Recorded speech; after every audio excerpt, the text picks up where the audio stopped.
नमस्कार दोस्तों मैं एडवोकेट परवेश कुमार स्वागत करता हूं आप सबका मेरे यूट्यूब चैनल कानून टुडे सुपरफास्ट में। दोस्तों आज के इस वीडियो में हम बात करेंगे माननीय सर्वोच्च न्यायालय के द्वारा ऑनरेबल सुप्रीम कोर्ट के द्वारा 2022 में, जी हां 2022 में 498 ए को लेकर दिए गए एक महत्वपूर्ण फैसले के बारे में, एक लैंडमार्क जजमेंट के बारे में, जिसमें दोस्तों माननीय सुप्रीम कोर्ट के द्वारा पीड़ित पतियों को, पति के रिश्तेदारों को या कह लें कि महिला के ससुराल पक्ष को एक राहत की, एक खुशी की खबर दी गई है। दोस्तों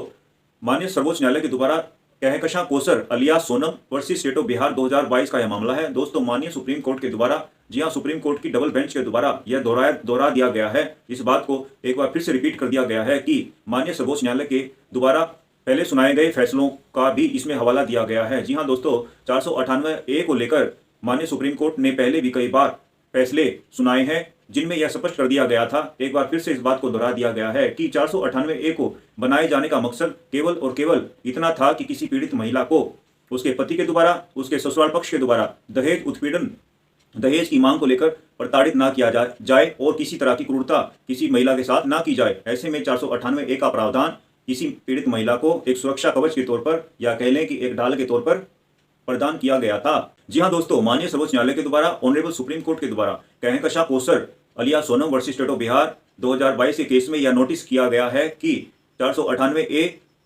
जो कि किसी पीड़ित महिला को एक सुरक्षा कवच के तौर पर, एक ढाल के तौर पर बनाया गया था, इसका प्रावधान किया गया था। लेकिन 498 ए को अधिकतर महिलाओं के द्वारा एक ढाल के तौर पर इस्तेमाल ना करके, प्रयोग ना करके एक हथियार के तौर पर इसका प्रयोग किया जा रहा है। जी हाँ दोस्तों, सुप्रीम कोर्ट ने कहा कि अधिकतर मामलों में यह देखा जाता है कि किसी पीड़ित महिला के द्वारा 498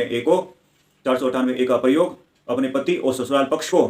बदले की भावना से या कह लें कि ससुराल पक्ष के लोगों को सबक सिखाने की नीयत से, उन्हें परेशान करने के इरादे से 498 ए के अक्सर झूठे और बेबुनियाद निराधार आरोप लगा करके, जनरल और ओमनिबस एलिगेशंस लगा करके या कह लें कि सामान्य आरोपों के आधार पर झूठे मामले, झूठी एफआईआर 498 ए के अंतर्गत पति और ससुराल पक्ष के लोगों के खिलाफ और पति के रिश्तेदारों के खिलाफ अक्सर कई मामलों में कई महिलाओं के द्वारा लगा दी जाती है। दोस्तों Kahkashan Kausar alias Sonam versus state of Bihar 2022 के मामले में माननीय सर्वोच्च न्यायालय के द्वारा, जी हां ऑनरेबल सुप्रीम कोर्ट की डबल बेंच के द्वारा यह नोटिस किया गया, यह देखा गया कि इस मामले में पीड़ित महिला की शादी 2017 में हुई होती है। लेकिन शादी के विवाह के कुछ महीने के बाद ही, कुछ महीने के पश्चात ही वह महिला अपने पति और ससुराल पक्ष के खिलाफ दहेज उत्पीड़न की मांग, दहेज उत्पीड़न के आरोप लगाते हुए और क्रूरता के आरोप लगाते हुए पुलिस में शिकायत, कंप्लेंट दर्ज करवा देती है। जब यह मामला दोस्तों कोर्ट में जाता है तो सब डिविजनल जुडिशियल मजिस्ट्रेट के द्वारा संज्ञान लिए जाने के बाद जज साहब इस निष्कर्ष पर पहुंचते हैं कि इस केस में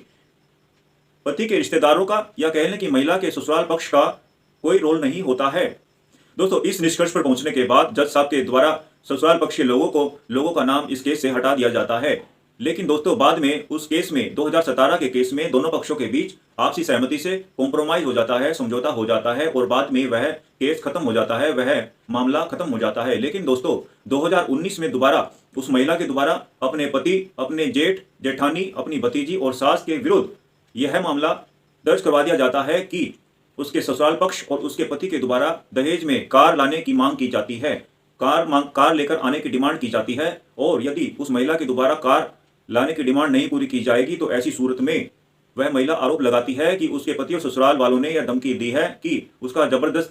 जबरन गर्भपात करवा दिया जाएगा। यही नहीं दोस्तों, इस मामले में वह महिला जहां एक तरफ अपने पति और ससुराल पक्ष के खिलाफ 498 ए के अंतर्गत मामला दर्ज करवा देती है, वहीं दोस्तों उस महिला के द्वारा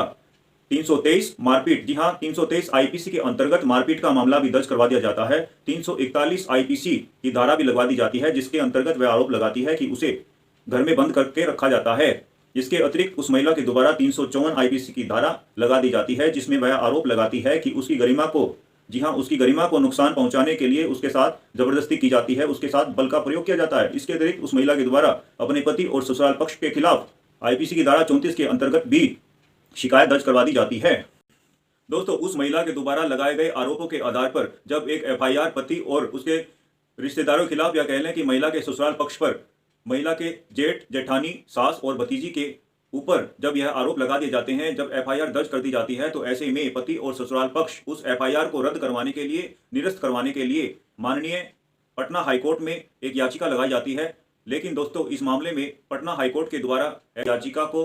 निरस्त कर दिया जाता है, रद्द कर दिया जाता है। पटना हाईकोर्ट के द्वारा यह आदेश दे दिए जाते हैं कि इसमें आरोपियों को ट्रायल फेस करना होगा। जी हाँ, उन पर मुकदमा चलाया जाना होगा। दोस्तों, माननीय पटना हाईकोर्ट के दोबारा सुनाए गए फैसले के विरुद्ध दिए गए निर्णय के विरुद्ध जब उस महिला की सास, महिला का जेठ और जेठानी और भतीजी पटना हाईकोर्ट के फैसले को चैलेंज करते हुए एक अपील माननीय सर्वोच्च न्यायालय में ऑनरेबल सुप्रीम कोर्ट में दाखिल कर देते हैं, तो माननीय सर्वोच्च न्यायालय के द्वारा अपील की सुनवाई करते हुए यह देखा जाता है या नोटिस किया जाता है कि इस केस में उस महिला के द्वारा पति और ससुराल पक्ष पर केवल सामान्य आरोप लगाए गए हैं, या कह लें कि जनरल एंड ओमनिबस एलिगेशंस, या कह लें कि निराधार बेबुनियाद आरोप लगाए गए हैं जिनका कोई आधार ही नहीं है। जी हां दोस्तों, उस महिला ने केवल यह कहा था कि सभी लोग, उसके पति और ससुराल पक्ष के सभी लोग उसको दहेज लाने के लिए प्रताड़ित करते हैं, उसे कार लाने के लिए प्रताड़ित करते हैं, और यदि उस महिला के द्वारा कार नहीं लाई जाएगी तो इस सूरत में सभी लोग उसे यह धमकी देते हैं कि उनके द्वारा जबरदस्ती उसका अबॉर्शन करवा दिया जाएगा, उसका गर्भपात करवा दिया जाएगा। इसके अलावा दोस्तों, माननीय सर्वोच्च न्यायालय ने इस केस में यह भी नोटिस किया, यह भी देखा कि उस महिला के द्वारा जहां मार पिटाई की धाराएं लगाई गई थी, 323 की, 354 की धारा लगाई थी, किसी महिला की गरिमा को नुकसान पहुंचाने के लिए बल का प्रयोग किया जाना, या कह लें कि उस महिला के द्वारा 34 की धारा भी लगाई गई थी, 389 चोरी की धारा भी आईपीसी में लगाई गई थी। दोस्तों, माननीय सर्वोच्च न्यायालय ने इस केस में देखा कि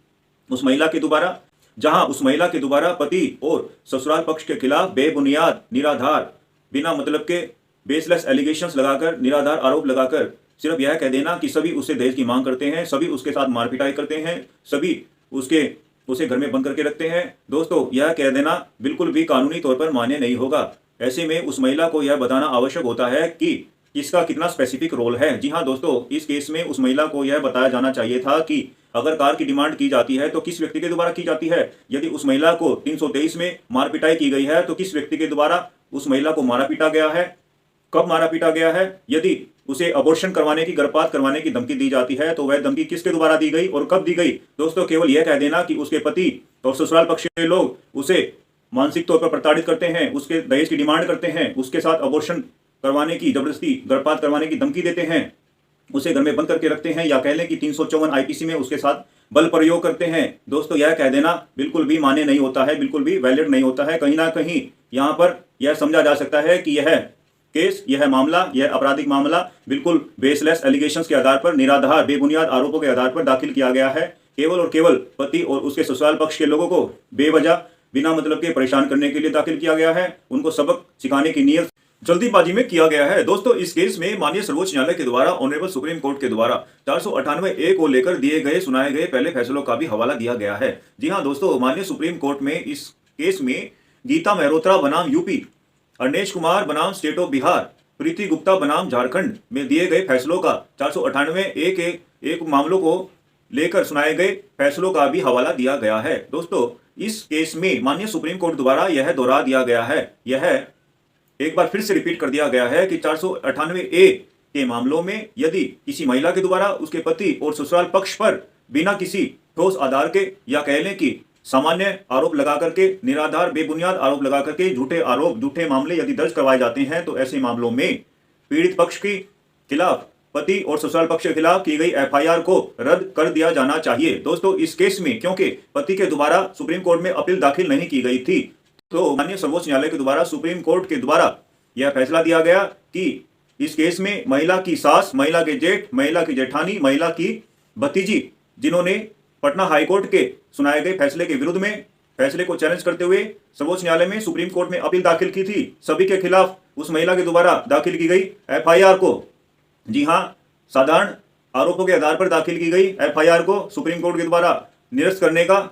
आदेश दे दिए गए। उनके खिलाफ सभी मामलों को, सभी आपराधिक मामलों को भी खत्म कर दिया गया, निरस्त कर दिया गया। दोस्तों, इस केस में पति पर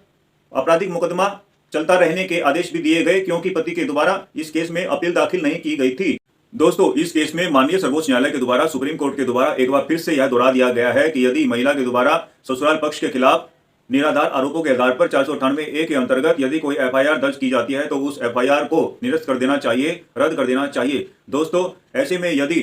ससुराल पक्ष के खिलाफ या ससुराल पक्ष के विरुद्ध आपराधिक मामला चलता है तो ऐसे में दोनों पक्षों के बीच में होने वाली कड़वाहट, रिश्तों में कड़वाहट आ जाना और रिश्तों में नफरत आ जाना स्वाभाविक होता है। दोस्तों किसी महिला को पहले दोस्तों इस केस में माननीय सर्वोच्च न्यायालय के द्वारा यह भी स्पष्ट कर दिया गया है कि ऐसे में यदि 498A के अंतर्गत निराधार आरोपों के आधार पर, बेबुनियाद आरोपों के आधार पर यदि महिला के ससुराल पक्ष के विरुद्ध 498A के अंतर्गत आपराधिक मुकदमा चलता है तो ऐसे में दोनों पक्षों के बीच में, दोनों रिश्तों के बीच में जीवन भर कड़वाहट, जीवन भर नफरत बनी रहती है। जी हाँ दोस्तों, किसी महिला को आपराधिक मामला दर्ज करवाने से पहले यह भी सोचना चाहिए कि उसके द्वारा फंसाए जा रहे निर्दोष लोगों पर उसका क्या प्रभाव पड़ेगा। दोस्तों माननीय सुप्रीम कोर्ट के द्वारा यह भी एक बार फिर से दोहरा दिया गया है कि 498A के अंतर्गत यदि ससुराल पक्ष के विरुद्ध बिना किसी आधार के आपराधिक मुकदमा चलाया जाता है तो ऐसे में